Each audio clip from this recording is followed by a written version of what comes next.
The second claim then says that the Bible contains many different answers to the problem of why there's suffering in the world. And many of these answers, Bart Ehrman says, contradict one another. Mm-hmm. So what they're doing here is kind of critiquing Ehrman's book on God's problem, right? And so that's what we're working our way through here. Yeah. So God's problem is that there's evil and suffering in the world. God supposedly is all good, but there's still evil and suffering. Therefore, God doesn't exist, or something along those lines. That. Yeah. And so, we're on claim 2 of 4 of Ehrman, and so we're responding to that.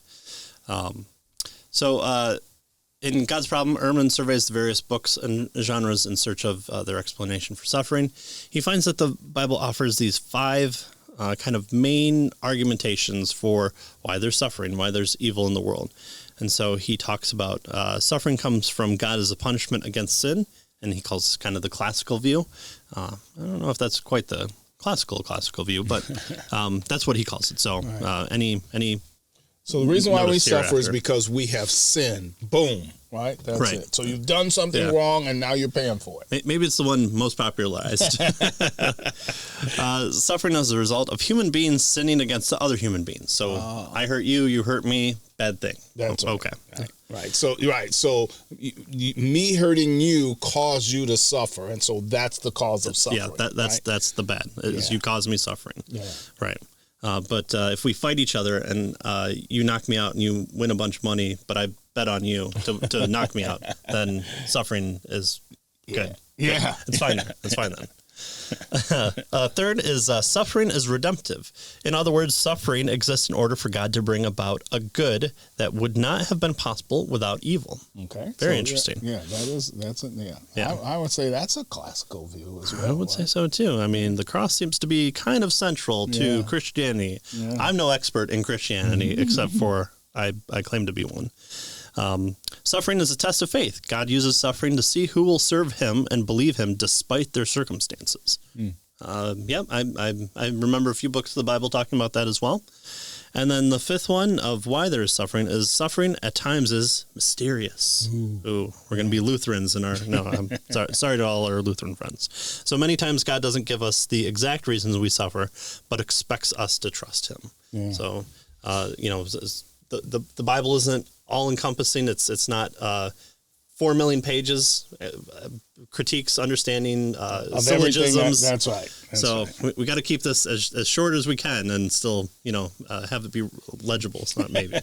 So according to Ehrman, many of these 5 explanations are contradictory. Right? One contradicts the other. Oh, okay. But it's difficult to understand why he thinks any of these answers are necessary at odds with one another. How do they contradict, and why do you think they're at odds? Yes, there's different biblical authors at times focus on a given explanation, right? One of the 5. But this doesn't mean that they thought that they were providing the universal, answer to suffering and evil that must be applied to every situation. So just because you say in this situation, we think that this is what's going on, doesn't mean that's the universal answer in every situation, right? Now, clearly, if that was the case, then there would be some contradiction, one would think, right? Or at least, things would be at odds with each other. But that's not what we see when we look at Scripture. Right. And so we see that the claiming that there are explanations for suffering is different from saying we'll know what every explanation is in every situation. Right. This is actually something that came up in our metaphysics class when I took it. Is we were talking about Hume, and kind of the professor was saying you'd have to explain every variation of evil and determine that it had a purpose in order for the idea that suffering has a purpose for it to be true. Yeah. Every single one? I have to do every single one? No, that seems unfair. But my joke was that I was young, I could probably do it. So, only if one assumes that each biblical author was giving an exhaustive explanation for suffering, which Ehrman self seems to admit is not the case, and he does, and he claims it in his book, and fails to read the Bible as a whole. One can one argue that the biblical explanations for evil and suffering are contradictory? Right. And he even admits that there are some times where some suffering is redemptive. If you talk about going to the gym, going to work out, oh, that's suffering. You're breaking your back. So, well, later on, you don't have to break your back. So was that suffering good? Well, it seems like you broke down the muscle.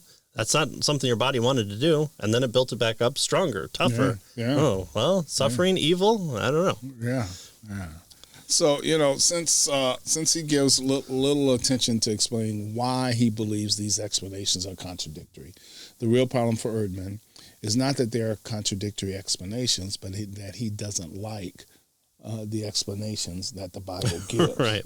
That's what's going on. He just doesn't like the explanation. So, you can't say this is an explanation and this is an explanation. They all contradict. No, perhaps they apply in different areas at different times in different situations. Right. And so if that's the case, then they're not contradictory. You just, as our book tells us, he just doesn't like these explanations. Right. You would have to say, you would have to present your own standard and say that the meta narrative for suffering is it has to incorporate X. And then every iteration from this, from the classical to redemptive to mystery, is just a take on that. It's always going to point back to the X, whatever that is.